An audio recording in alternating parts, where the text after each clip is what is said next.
데일리 브리핑. 네, 매주 월요일 아침 데일리 브리핑에서는 저희 워싱턴 한면택 특파원과 함께합니다. 한 특파원 안녕하십니까? 네, 안녕하십니까. 워싱턴입니다. 네, 이 도널드 트럼프 진영에서 H-1B 비자를 둘러싼 내전이 벌어졌다. 그리고 또 트럼프 차기 대통령은 일론 머스크 표를 들었다. 뭐 이런 소식들이 계속 나오고 있는데 뭐 자세한 상황을 좀 말씀해 주시기 부탁드리겠습니다. 예, H-1B 비자는 뭐 잘 아신 대로 전문직 취업 비자입니다. 네. 박사 이상이고 또 숙련직에다가 이제 첨단 분야에서 대부분 이제 보유하고 있는 비자이기도 하고요. 그렇죠. 이러다 보니까 이게 1년에 8만 5천 개밖에는 안 되거든요. 그것도 네. 미국 석사용이 2만 개니까 한국 학사나 미국 학사들 학사용으로는 뭐 6만 5천 개밖에 안 됩니다. 거기에다가 뭐 또 싱가포르 띄워주고 칠레 띄워주고 그러면은 사실은 뭐 6만 5천 개도 안 되는데요. 네. 이러다 보니까 엄청난 치열한 경쟁률을 이제 뚫어야 되고요. 그렇게 이제 하면은 또 추첨을 합니다. 컴퓨터 추첨으로 이제 대상자를 가려서 그걸 놓고 이제 비자 심사를 거쳐서 또 최종적으로 비자를 받는 6년 정도를 미국에서 이제 취업할 수 있는 전문직 취업 비자인데요. 네. 문제는 이게 말 그대로 거의 유일합니다. 거의 유일하게 이민 의도를 이민 의도에 적용이 되지 않습니다. 그러니까 비자를 받으면은 비민 비자이기 때문에 한국이나 본국으로 돌아간다는 그런 이제 약속을 어떻게 보면 이제 서약을 하고 받는 것이거든요. 아하. 그런데 H-1B 비자는 그렇지가 않습니다. 받는 다음 날부터 바로 영주권 신청에 들어가도 상관이 없습니다. 아하. 그러니까 영주권으로 가는 징검다리 비자이기도 하고요. 실제로 취업 영주권을 받는 사람들이 이 상당수가 이 H-1B 비자 출신입니다. 이러다 보니까 이만한 그 비자가 없는 것으로 다 간주가 되는데, 물론 따기가 점점점 더 하늘의 별따기가 돼서 그렇지 이게 상당히 그 좋은 비자는 분명해 보입니다. 문제는 뭐 또 한 가지가 있는데 85%, 80%는 또 인도 출신들이 다 잡아먹고 있습니다. 아하. 그러니까 상당히 이제 인도 쪽으로 너무 그 쏠림 현상 때문에도 문제가 되는데요.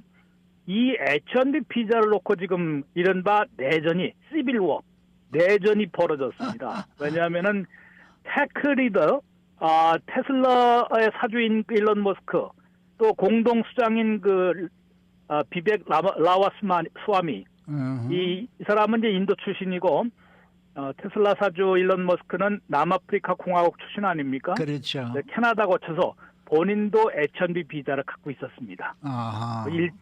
일시적으로 또 이제 불법 체류 신분으로 떨어진 때도 있었다고 하는데, 예전에는 구제받는 방법이 여러 가지가 있었거든요. 네. 그래서 지금은 미국 시민권자입니다만은, 뿐만 아니라 지금 실리콘밸리의 테크 리더들이 대부분 지금 일론 머스크를 앞세워서 H-1B 비자를 비롯해서 지금 첨단 외국 인재들을 더 많이 받아들이게 되는 거 아니냐. 이런 것을 해서 또 어떤 실리콘밸리의 그 테크 회사의 그 CEO가 이제 X에다가 그런 말을 쓰니까 일론 머스크가 즉각 I agree.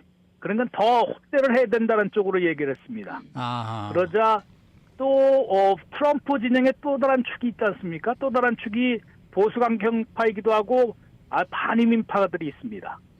지금 뭐 바로 이제 백악관에서 트럼프 2기 이민 정책을 주도하는 사람들이 스티븐 밀러도 거기에 포함이 되는데, 이 사람들은 불법 이민자들을 다 최대한 많이 몰아낸다는 것은 물론이고요. 합법 이민도 최대한 줄여야 된다는 그런 입장을 갖고 있습니다. 이민 제한파입니다. 이게 완전히 정면으로 부딪혔는데요. 말 그대로 온라인에서 대전이 벌어진 겁니다. 이쪽에서 포스팅을 하려면 저쪽에서 또 반박하고 서로, 그다음에 심지어는 이제 이 문제에 관한 테슬라의 일론 머스크는 나는 전쟁을 벌일 것이다라는 말까지 하고, 또 라마스와미에 대해서는 인도로 쫓아버려야 된다는 그런 말까지 보수 강경파들은 또 서슴지 않고 이러다 보니까 이 트럼프 진영에서 내전이 그야말로 벌어지고 있고 지금 출범하기도 전부터 이렇게 이제 아주 상당히 첨예하게 그 대립을 한 것으로 보여지고 시빌워까지로 이제 불리게 되니까 트럼프 차기 대통령이 본인이 이제 자신의 입장을 어떻게 보면 심판으로 나서서 역시 그 머스크의 손을 들어준 겁니다.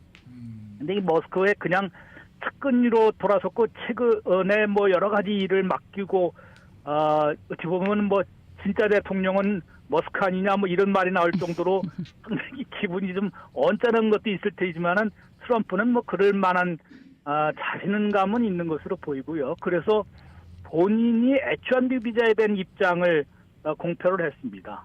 뉴욕 포스트와의 전화 인터뷰를 했다고 하는데요. 목소리가 나오진 않았지만은 거기에 보면은 정말로 나는 이 비자, 즉 H-1B 비자를 아주 좋아했고 항상 그 지지해왔다. 그래서 이제 일론 머스크의 비자 확대론에 손을 들어주는 모습을 보였고, 게다가 나는 H-1B 비자에 대한 확신론자이다. 나도 여러 번 이용을 했고, 나의 회사들에도 H-1B 비자 소지자들이 많이 있다. 자신의 회사에 그 여러 가지 그 일하는 사람도 있지 않습니까? 네. 그 사람들 중에서도 H-1B 비자 소지자들이 꽤 있다는 얘기도 하고 본인이 이 H-1B 비자를 실제로 많이 여러 번 사용을 했다고 얘기합니다. 그런데 이게 그러면 분명히 또 이제 일론 머스크의 손을 들어준 것이 분명하고요.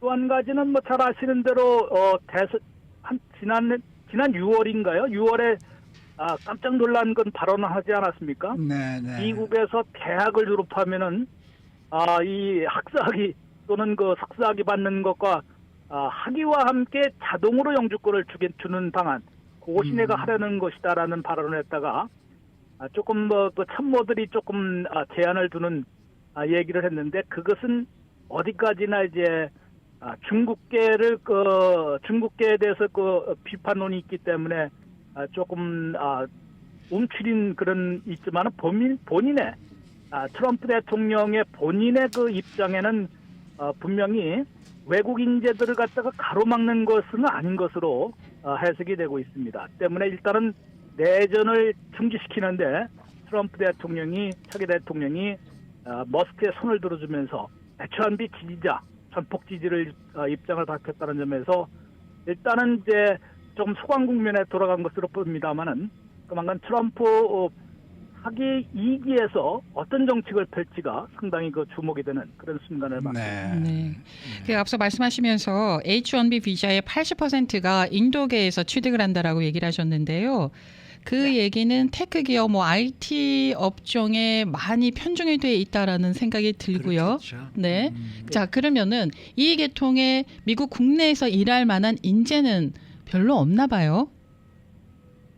뭐 저기 앵커의 자제분이 계시거나 주변의 이웃에서 한번 물어보십시오. 미국에서 태어난 미국 아이들한테 네. 한번 뭐 전공 뭐 하려고 그래 컴퓨터 전공해라 그러면 아마 전부 학을 뗄 겁니다. 아, 그래요? 그러니까 쓸래도 잘 그렇게 전공하는 애들이 없는 거예요.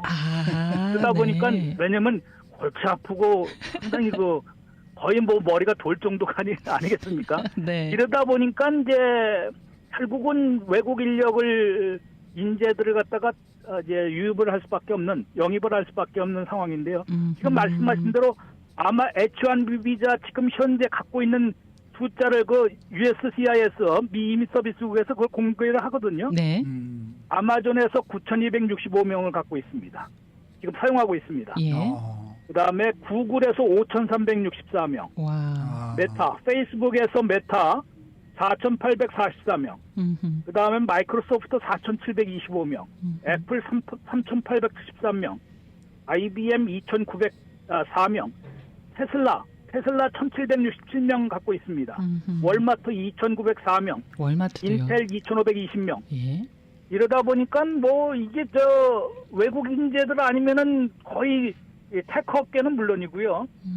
이제 월마트 같은 데서도 단순직은 그렇지만은 아주 이제 위로 올라갈수록 그런 첨단 분야의 그 기술이 있는 분을 영입을 하려고 그럴 거 아니겠습니까? 네. 여기에 이제 많은 숫자가 그야말로 이제 미국 대학원에서 이제 무슨 뭐 석사라도 딴 사람들, 또 학사라도 컴퓨터나 스템이라고 그러지 않습니까? 네, 스템. 네.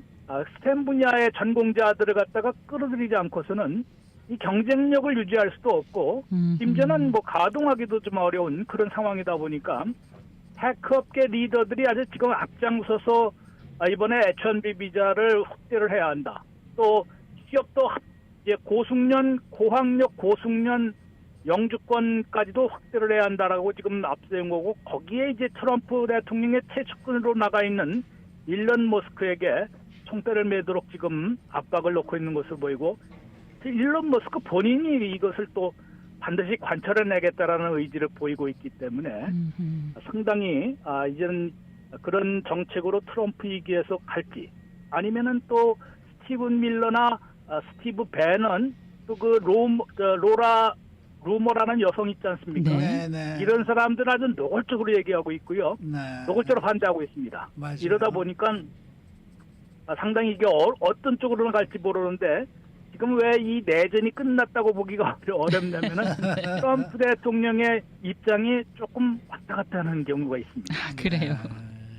본인 회사 지금 H-1B 비자 소지자들이 많다고 그러는데, 실제로는 트럼프 회사에서 일하는 사람들은 단순직이거든요. 지금 말씀하신 H-1B 비자가 아니라 H-2B. H-2B. 그 계절적 비자, 일반 비숙련 기술자, 비숙련 근로자도 있지 않습니까? 예. 네. 이런 인력들이 더 많거든요. 말하라고 왜 가보십시오. 거기에서 뭐 그렇겠죠. 일하는 사람들이 뭐 H-1B 비자 갖고 있겠어요? 네, 그렇죠. 네. 이런 건데 조금 착각을 하고 있다라는 그런 보도까지 벌써 나왔거든요. 네. 그러다 보니까 이제 누가 더 길을 잡느냐, 여기에 들어가 있는데, 그나마 지금 적어도 1년 반 동안은 테슬라의 일론 머스크 쪽에 말을 많이 들어줄 수밖에 없는 상황이기 때문에 그래도 그런 쪽으로 좀 최종 결정이 나오지 않을까라는 기대가 지금 나오고 있는 거죠. 이 교육이 100년지 대계라고 하지 않습니까?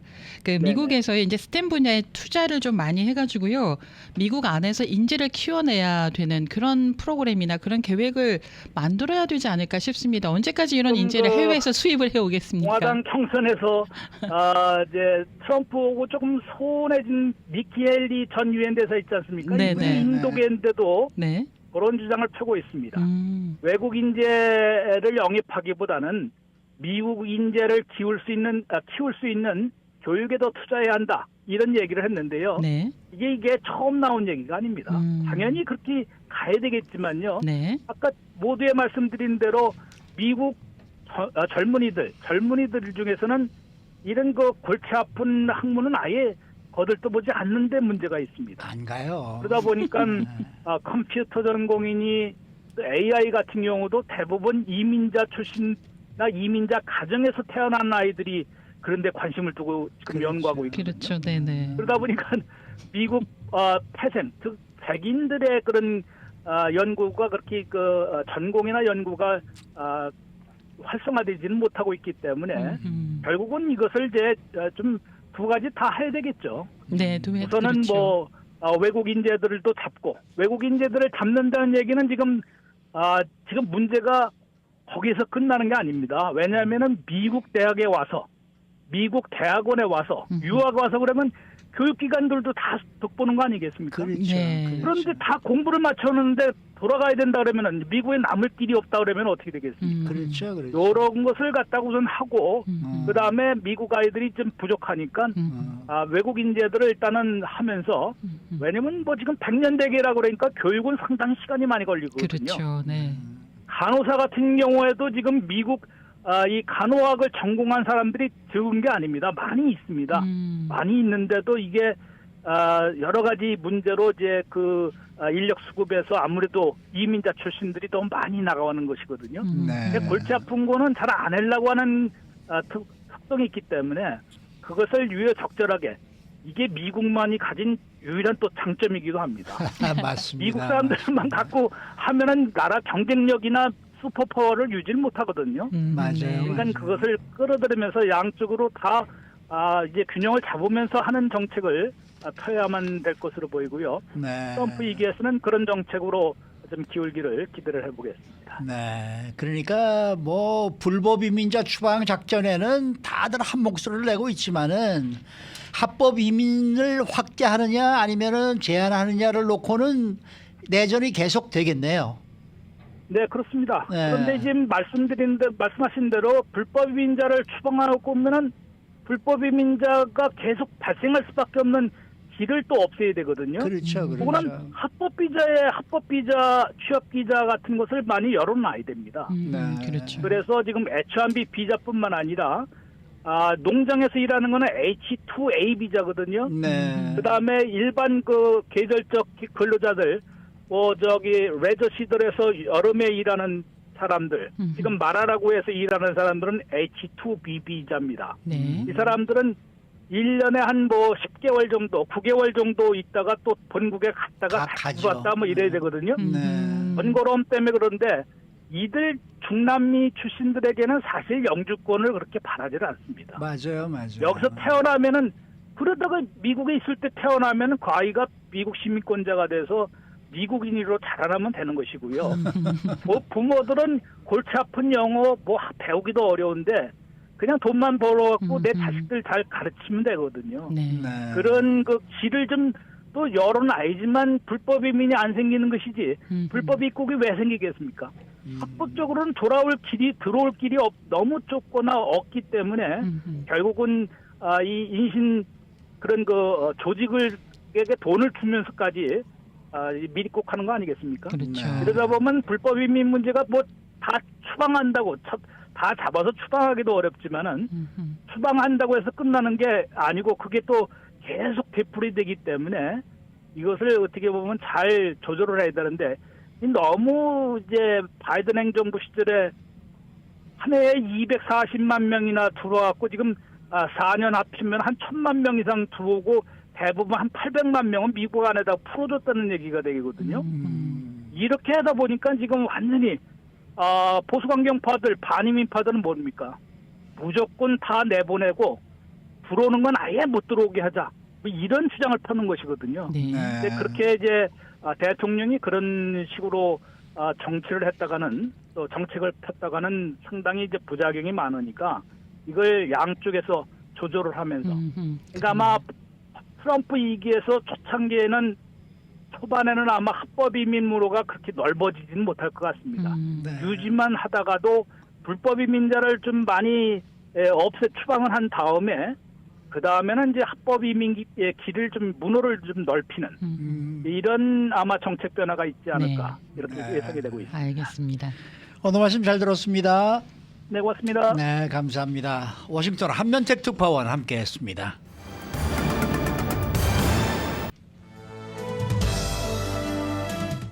인사이드 아메리카. 네, 179명의 목숨을 앗아간 제주항공 참사의 원인을 정확하게 파악하는 데에는 상당한 시간이 걸릴 것으로 전망이 됩니다. 그런데 지금 제기가 되고 있는 원인 중에 하나로 지금 거론되고 있는 이 새들과의 충돌, 이 조류 충돌 그 자체는 비교적 흔한 일이다라는 분석이 나오고 있습니다. 또 사고 규정인 737-800을 제조한 보잉이 신뢰도에 또 한 번의 타격을 입게 됐는데 이 보잉의 주식 가격은 오늘 아침에 크게 하락하고 있습니다. 박현경 기자. 네, 안녕하십니까. 세계 최대 항공 운송량을 자랑하는 미국에서도 이 버드 스트라이크, 그러니까 조류 충돌은 각종 항공 사고로 직결되는 주요 원인으로 꼽히는 그러한 이제 이 사고인데 항공사고 치명타를 일으키는 원인이 되기는 하지만은 지난해 거의 2만 건이나 가깝게 이 조류 충돌 사건이 발생했다고 그러네요. 네, 2023년 기준 미국 내 713개 공항에서 보고된 조류 충돌 건수는요, 19,600여 건에 달했습니다. 많네요. 네, 어제 연방항공청 FAA에 따르면 전국적으로 하루 여객 화물 항공 운항수는 약 4만 5천에서 5만 건 정도에 이르는데요. 조류 충돌은 한 해에 10,000에서 2만 건 사이 정도 발생한다고 합니다. 2022년 같은 경우엔 17,200여 건의 조류 충돌이 일어났었고요. 그리고 2024년 올해 들어선 지난 26일까지 봤을 때 13,200여 건이 보고됐습니다. 그러니까 전국적으로 날마다 날마다 한 37건 정도의 조류 충돌 사고가 일어나고 있는 셈입니다. 와, 네. 전국적으로 날마다 매일 37건 조류 충돌 사고, 그러니까 이제 싹 들어옵니다, 숫자가. 그런데 최근 들어서 이 조류와 충돌하는 일이 늘어나고 있다고 하는데요. 그 이유는 뭡니까? 그만큼 항공 운송량이 늘어난 데 따른 겁니다. 그렇겠죠. FAA는 보고서 1990년부터 2023년 민간 항공 조류 충돌이란 제목의 보고서에서 그처럼 밝혔습니다. 최근 늘어난 조류 충돌은 팬데믹 이후에 증가한 항공 운송량에 기인한 것이다, 이렇게 분석했습니다. 물론 조류 충돌은 기체 손상은 당연하고요. 비행 지연, 취소 같은 국제 민간 항공 산업에 막대한 손실을 발생시키는 것으로 전해지고 있습니다. 네, 이렇게 조류 충돌로 인해서 또 중대한 사고로 이어진 사례가 상당수 있죠. 네, 미국에선 불과 18일 전인 지난 12일에 조류 충돌 사고가 있었습니다. 뉴욕에서 노스캐롤라이나주 샬럿으로 향하던 항공기가 조류와 충돌해서 파손된 사건이었습니다. 예. 뉴욕 라가디아 공항을 출발해서 노스캐롤라이나주 샬럿이 더글라스 국제공항으로 향하던 아메리칸 항공 여객기 오른쪽 엔진에 새들이 날아들면서 파손됐었고요. 그렇게 해서 뉴욕 JFK 국제공항에 비상 착륙해서 다행히 인명피해는 없었습니다만 당시 승객이 촬영한 영상을 보면 엔진에 화염이 있는 아찔한 순간이 고스란히 포착됐었습니다. 네. 지난 2009년에 발생한 허드슨 강의 기적이라는 게 있었잖아요. 그게 영화로도 만들어졌었는데 그게 가장 유명한 조류 충돌 항공기 사고라고 하더라고요. 네, 전 세계적으로 잘 알려진 중대한 조류 충돌 사고죠. 네. 이 뉴욕 라가디아 공항에서 출발해서 노스캐롤라이나주 샬롯으로 향하던 US 에어웨이즈 항공기가 조류 충돌로 당시 엔진 2개 동력을 다 잃고 말았는데 예. 그때 이 슐렌버거 기장 조종으로 맨하탄 인근 허슨강에 불시착했다는 소식 아마 많은 분들께서 생생하게 기억하실 것 같습니다. 기적적으로 탑승객 155명 전원 생존했습니다만 기체는 크게 손상됐었습니다. 그렇지만은 또 인명 피해도 발생했던 조류 충돌 사고도 상당히 많았어요. 네, 1995년에 알래스카 앵커리지 인근 공군 기지에서 기러기가 공군 항공기 엔진에 빨려 들어간 사건이 발생했었는데요. 당시 기체 엔진이 동력 잃으면서 추락해버렸고 이때 캐나다, 미군 항공병 24명이 목숨을 잃고 말았습니다. 그리고 미국에서 조류 충돌 위험성을 대중에 각인시킨 계기는 지난 1960년에 발생한 사고였는데요. 보스턴 로건 국제공항에서 이스턴 항공 여객기가 이륙 직후에 새떼와 충돌한 사고였습니다. 이 사고로 여객기가 출가하면서 탑승자 72명 중에 62명이 아이고, 사망했습니다. 네. 이걸 계기로 해서 미국에선 조류 충돌에 대한 항공 규제 당국의 주의를 일깨우면서 항공 엔진 설계 그리고 공항 주변의 조류 관리 중요성이 부각됐다고 합니다. 예. 미국이 최근에 항공 운송이 다시 늘어나면서 조류 충돌 또한 늘어나니까 이를 이제 최대한으로 막기 위해서 총력을 기울이고 있다라고 하는데요. 어떤 노력을 기울이고 있나요? 네, 우선 공군, 해군 등 군 부대와 각 공항들은요. 조류 퇴치 부서를 보다 적극적으로 운영하고 있다고 합니다. 예. 그처럼 사람은 물론이고 천적 동물, 심지어는 로봇 개까지 동원되는 추세라 하는데요. 도버 공군 기지에선 보더컬리 그 개를 들여놓은 지 한 달여 만에 공항 주변을 맴도는 대형 조류 수가 무려 99.9% 감소했다는 통계가 나오기도 했습니다. 네. 그런가 하면 지난 4월엔 로봇 개까지 등장했는데요. 알래스카 주정부가 페어뱅크스 국제공항에 중형견 크기의 로봇 개를 배치해서 새를 쫓도록 하는 그런 테스트를 시작했다고 합니다. 다만 이번 제주 항공 사고를 두고선 아직 조류 충돌 등으로 원인을 예단하기엔 이르다는 지적이 나오고 있습니다. 제가 아는 분이 예전에 공군으로 근무를 했는데 예, 수원 비행장 그 군사 비행장이 있지 않습니까? 예. 수원에. 그 새벽마다 나가가지고 비행기가 뜰 때 되면은 총 쏘고 돌아다니면서 활주로를 자기가 누볐었다 그런 얘기를 하더라고요. 새를 쫓기 새 쫓기 위해서 그런 얘기를 들은 적이 있는데 어쨌든 제주항공 여객기 참사의 원인이 뭐 정확히 지금 규명은 되지 않았습니다만은 이 사고 규정 737-800 이게 뭐 737 들어가는 거 보면 이건 보잉사인데 네. 보잉사가 또 한 번에 타격을 입게 됐다라고 영국의 일간지 또 타임스가 보도를 했더라고요. 네, 더 타임스는 이번 참사가 보잉의 신뢰 문제를 드러냈던 올해 1월 5일 알래스카 항공 여객기의 동체 일부 이탈 사고 이후에 약 12개월 만에 또 발생했다는 점을 지적했습니다.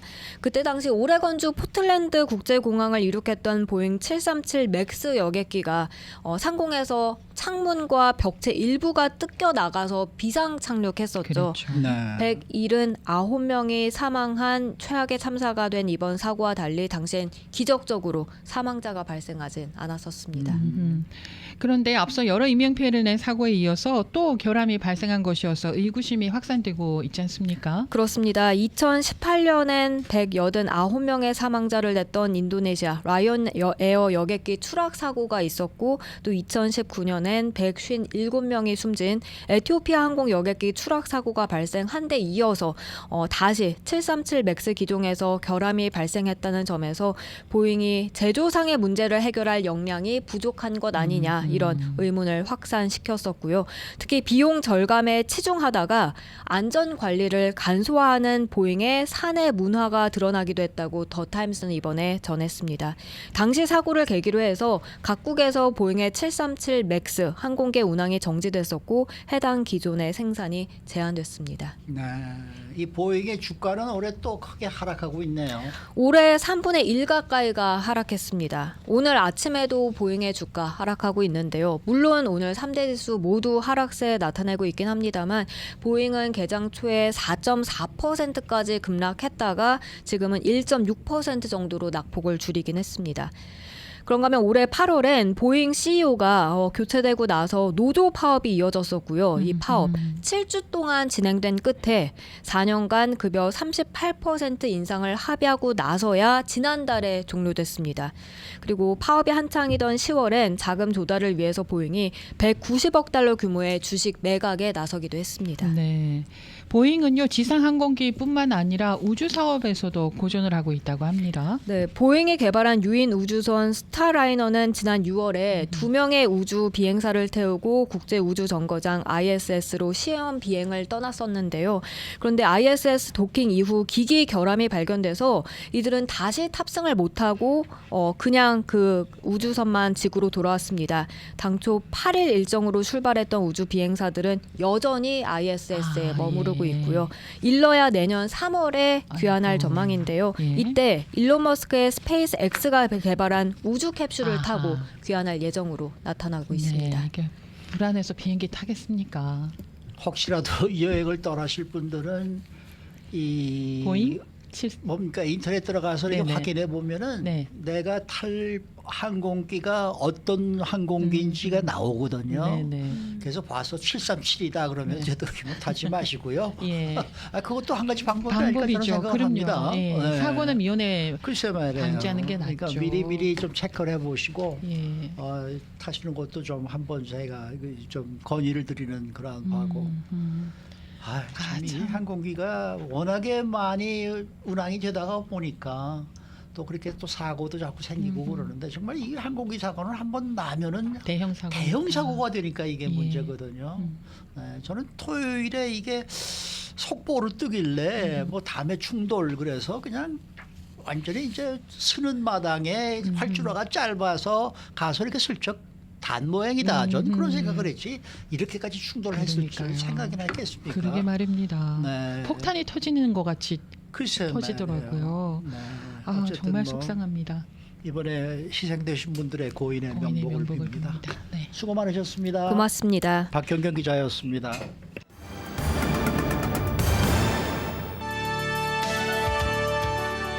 이슈 투데이. 네, 오늘은 심장내과 전문의 조재영 박사와 함께하는 날입니다. 그런데 항상 이 전화로 연결을 했었는데 네. 오늘은 직접 저희 스튜디오에 나오셨네요. 어서 오십시오.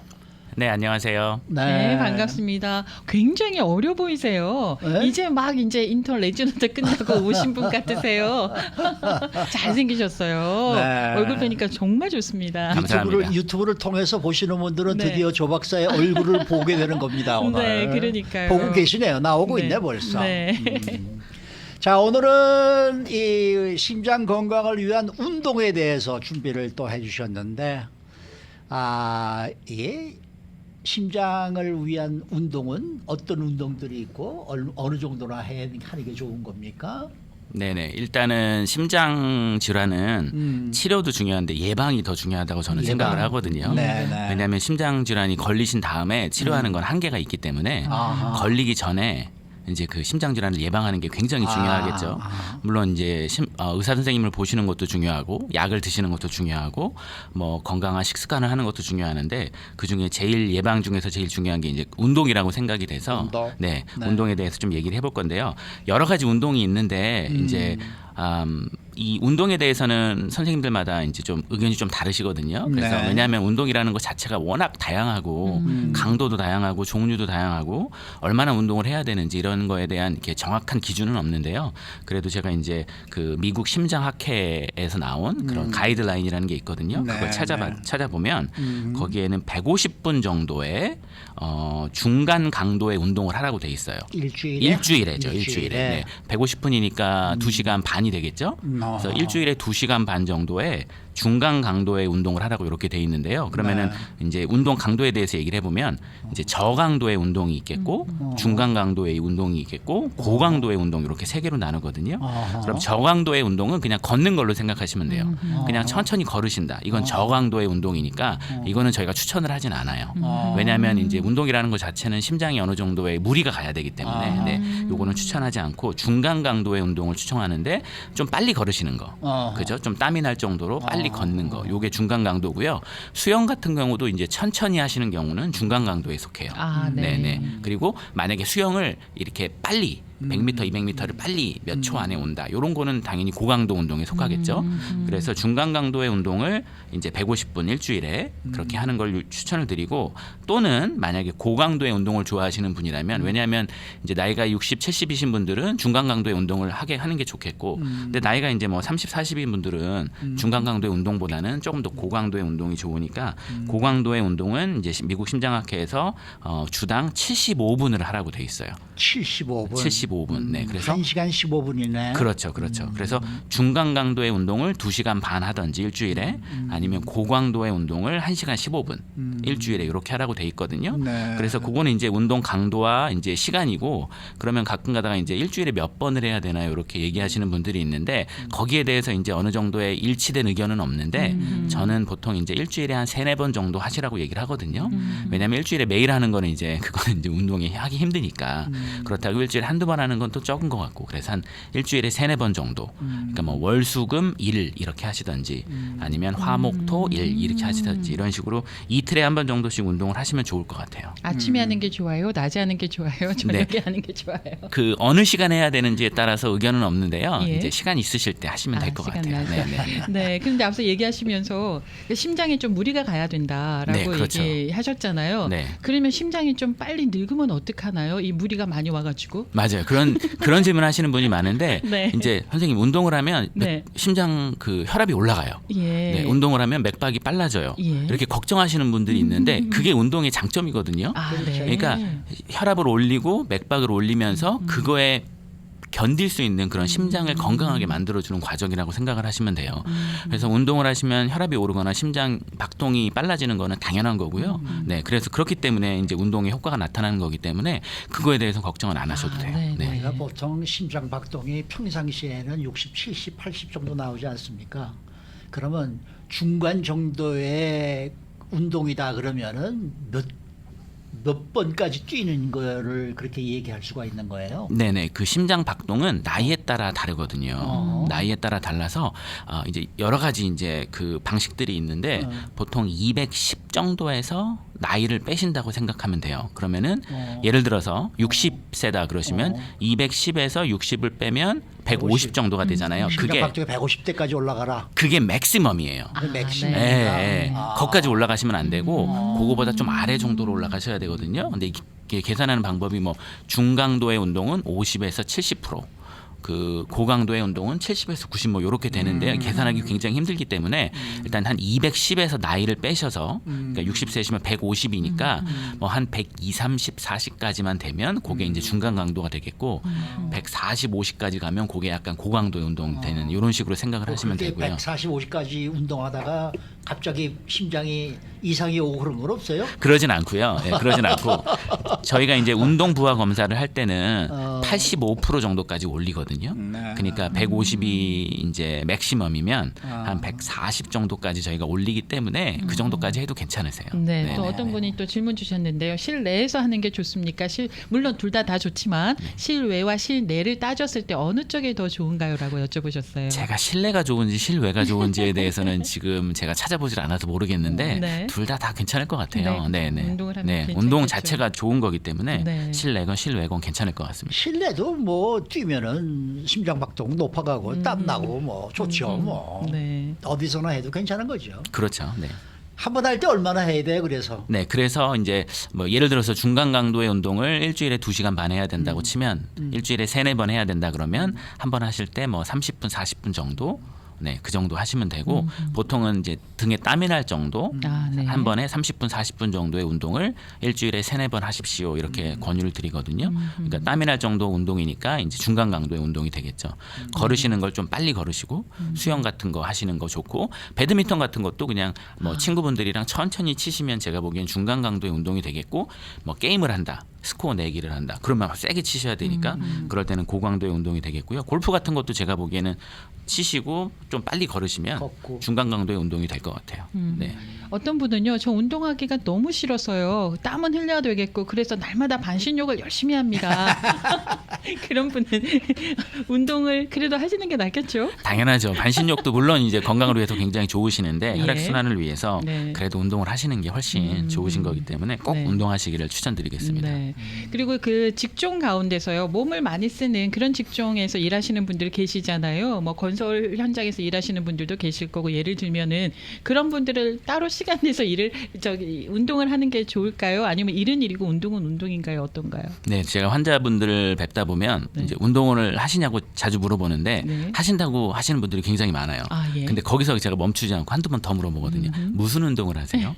얼마나 하세요? 물어보면 예. 어떤 분들은 저는 메일맨, 집배원, 우편 배달부기 예, 때문에 예. 항상 네. 운동해요. 이렇게 얘기하시는데 이제 운동의 정의는 일할 때 하는 거는 노동이고 일을 끝내고 하는 게 운동이거든요. 그죠? 네. 그러니까 그렇습니까? 아무리 집배원분이 일을 뭐 10시간 정도 걸어 다녀도 예. 그거는 저희가 운동으로 치진 않고 있어요. 물론 이제 앉아서 10시간 일하시는 분보다는 훨씬 더 건강하시겠지만 예. 이제 운동이라는 거는 이제 일 끝나고 집에 오셔서 옷을 갈아입고 기쁜 마음으로 해야 또 옆에 있는 친구들과 같이 즐기면서 해야 이제 기분도 좋아지고 그 운동의 효과가 나타나는 거지. 이제 뭐 10시간 일을 하신다고 그게 운동에 속하진 않거든요. 예, 그렇기 때문에 그건 노동이죠, 노동.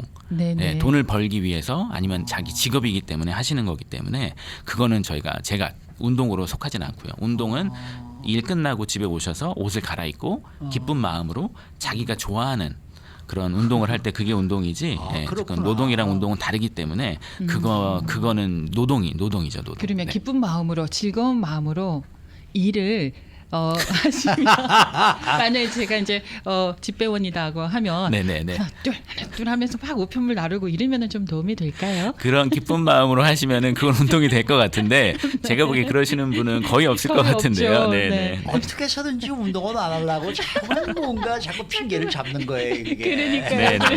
네. 어떤 사람은 그러더라고요. 네. 아유 나는 하루 종일 사무실에서 머리를 쓰는데 아니 머리 쓰는 것도 운동이지 뭘 그러십니까? 그러더라고요. 예, 그건 어떻습니까, 박사님? 그런 운동은 보통 하시는 숨쉬기 운동과 같은 거기 때문에 네. 그런 건 운동으로 저희가 간주하고 있지 않습니다. 네네. 그러면 심장이 튼튼하게 이제 태어나잖아요. 처음에 태어날 때는 심장이 노화가 되어가는 그런 거는 어떤 이론에 의해서 그렇게 노화가 되어가는 건가요? 네, 일단 심장 노화는 네. 나이가 드시면 누구나 다 겪기 때문에 네. 그거를 방지하는 게 제일 중요하고요. 일단 제일 중요한 거는 이제 만성 질환이 될 것 같아요. 만성 질환. 예, 이제 나이가 네. 드시면서 동맥경화가 생기면서 고혈압 이 생기고 또 이제 콜레스테롤. 콜레스테롤은 이제 우리 몸의 염증 물질이거든요. 네. 그러니까 나이가 드시면 올라가게끔 돼 있어요. 단순히 그냥 네. 콜레스테롤 자체가 아니라 우리 몸의 염증을 대변하는 거기 때문에 나이가 드시면 콜레스테롤도 올라가고 또 이제 당뇨 같은 것도 생기고 그런 만성 질환들이 혈관을 되게 안 좋게 만들어요. 네, 그러니까 이제 고혈압 같은 경우는 이제 혈관에 이게 파이프에 물이 흘러간다고 생각할 때 그 유속이 빠르면 파이프 안에 있는 그런 내피들이 다 손상을 받잖아요. 마찬가지로 이제 혈압이 빠르면 심장에서 나가는 그런 혈관에 혈관 벽이 다 손상이 되거든요.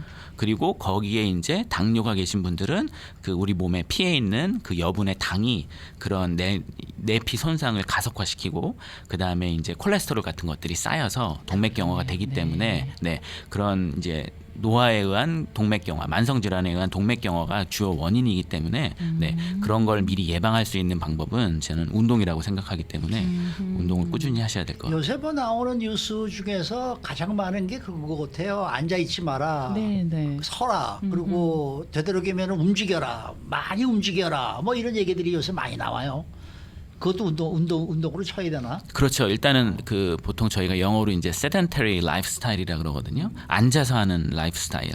앉아서 컴퓨터하고 앉아서 TV 보고. 뭐 TV 1시간 이상 보지 마라. 뭐 네. 얘기도 많아요. 그렇죠? 그래서 활동량을 계속 늘리셔야 될 것 같아요. 근데 제 개인적인 생각인데요. 우리가 원시 시대로 생각을 해보면 원시 시대에 이제 인간이 살아갈 때는 항상 운동을 하잖아요. 왜냐하면 그렇죠. 사냥을 해야 되니까 예. 사냥도 해야 되고 뭐 맹수로부터 피해야 되고 그렇기 때문에 채집도 해야 되고. 항상 걸어 다니고 일을 하고 뛰어다니고 이런 생활 습관에 익숙하다가 이제 현대사에 오면서 컴퓨터 그다음에 TV, 유튜브 이런 걸 보면서 앉아 있는 시간이 많기 때문에 그런 시간을 줄이고 많이 걸으시고 네, 그런 생활 습관을 가지시는 게 굉장히 중요할 것 같아요. 여기서 이제 앉아 있지 말고 운동을 많이 하라고 했는데요. 그 고등학교에 다니는 학생들은 대학에 가기 위해서 공부를 엄청 열심히 하잖아요. 그리고 제가 다큐멘터리 하나를 봤는데 하버드 대학교 도서관에 학생이 10시간을 거의 화장실 가는 거 빼고는 꼼짝도 않고 공부를 하고 있는 거를 봤어요. 자, 이게 20대란 말입니다. 20대 때 이런 시간을 가졌어요. 거의 운동 안 하고 공부만 하는. 이게 나중에 심장이나 건강에 영향이 있을까요? 아니면 20대니까 괜찮아. 한때니까 뭐 이렇게 말할 수 있을까요? 그래도 20대부터라도 운동을 예. 많이 하는 습관을 기르셔야 될 것 같아요. 네, 네. 네. 제가 예전에 읽은 그 어느 한국 학생이 하버드 들어간 그 책을 보면 네, 하버드생들은 네. 공부도 열심히 하는데 예. 운동도 굉장히 열심히 한다 그러더라고요. 그래요. 그래서 도서관에서 10시간 공부를 하고 예. 또 새벽에 한두 시 집에 가서 또 러닝머신도 한두 시간 뛰고 이렇게 한다 그러더라고요. 그래서 공부 열심히 하시는 것도 굉장히 중요한데 예. 그만큼 운동을 하는 게 더 공부를 잘할 수 있는 비결인 것 같아요. 네. 근데 사실 그래요. 저희도 지금 앉아서 뉴스를 하고 있지 않습니까? 3시간이나 합니다. 네. 이거 서서 했으면 좋겠어요. 그러니까. 솔직히 말해서. 그죠. 네. 네, 저도 그 생각 많이 해요. 스튜디오가 이렇게 네. 좀 높아가지고 높아가지고, 네. 서서 하면 네. 좋을 것 같아요. 그러니까요. 그러면 몸도 말이죠. 자꾸 움직이게 되고 네, 네. 이게 몇 분 앉아 있다가 일어나게 되면은 이제는 허리가 가끔 아프고 그래요. 그래서 이거 좀 스튜디오를 좀 서서 할 수 있도록 바꿔주면 얼마나 좋겠나 이런 생각을 할 때가 있거든요. 제가. 그래서 아침마당을 진행하는 김형준 씨가 한때요 서서 이렇게 짚고 방송을 하기도 했었어요. 그렇죠, 맞아요. 서서 한다고. 네. 어. 근데 뉴스는 서서 하기가 조금 그림이 좋지가 않아서. 아니 뭐 저 TV 뉴스 보면 서서 하는 사람들 많이 그렇죠. 있잖아요. 예. 서서 했으면 좋겠어. 네네. 그런데 이 운동도 운동이지만은 이 근육 키우기 이거 중요하잖아요. 네, 그렇죠. 네, 그래서 그 미국 심장학회에서 나온 가이드라인에 보면요, 네. 이제 2가지 운동을 하라고 돼 있어요. 첫 번째는 제가 말씀드린 유산소 운동이죠. 그러니까 중강도의 운동을 주중에 주당 150분, 2시간 반을 하거나 고강도의 운동을 주당 75분, 1시간 15분 하는 거 플러스 그다음에 이제 근력 운동을 하라고 돼 있어요. 근데 근력 운동은 이제 얼마나 오랫동안 무슨 운동을 해야 되냐 이런 가이드라인은 아직 없고요. 근력 운동도 최소한 일주일에 2번 정도는 해라 이렇게 돼 있거든요. 그러니까 예를 들어서 뭐 일주일에 3-4번 빨리 걸으시는 운동을 하고 그다음에 뭐 역기나 아니면은 뭐 이렇게 팔굽혀펴기나 뭐 윗몸 일으키기 이런 또 근력 운동을 일주일에 2번 정도 하시는 게 좋아요. 네. 그 여성 다이어트 프로그램 같은 거 보잖아요. 그러면은 근육이 특별히 좀 많은 여성들은 근육이 다이어트에 이제 도움이 되지 않는다고 근육 운동은 하지 말고 유산소 운동만 해라. 뭐 이런 지침이 있더라고요. 이거가 맞는 얘기입니까? 네, 제가 아니면은- 이쪽에 이제 스포츠 뭐 전문 쪽은 아닌데 네. 일단 미국 심장학회 권고를 보면 예. 심장 질환을 예방을 위해서는 예. 2가지 운동을 같이 하라고 되어 같이 있거든요. 하라고, 네. 네. 그래서 유산소 운동 플러스 근력 운동 2가지를 같이 병행하시는 게 이제 심장 건강 차원에서는 훨씬 더 좋게 그렇게 인식이 되고 있습니다. 네. 오늘 이렇게 스튜디오에 나오셔가지고 함께 얘기를 나눠보니까 전화할 때와 어떤 차이가 있으십니까? 제가 전화하는 거를 종종 가끔 듣는데요. 다시 예. 듣기로 듣는데 아, 그래요? 이게 그 음질이 좀 안 좋아서 네, 좀 잘 안 들리는 경우가 있더라고요. 네. 그래서 제가 오늘은 좀 쉬는 날이기 때문에 네. 나와서 생생한 목소리를 들려드리는 게 좀 더 네. 좋을 것 같아서 네. 나오게 됐는데 시간 있을 때 종종 나오도록 하겠습니다. 네. 혹시 아이고. 심장이 쿵쾅쿵쾅 하십니까? 저는 심장내과 의사라 그런 건 없고요. 네. 오늘 말씀 잘 들었습니다. 네, 감사합니다. 네, 감사합니다. 그리고 새해 복 많이 받으세요. 네, 새해 복 많이 받으세요. 네, 심장내과 전문의 조재영 박사 함께했습니다.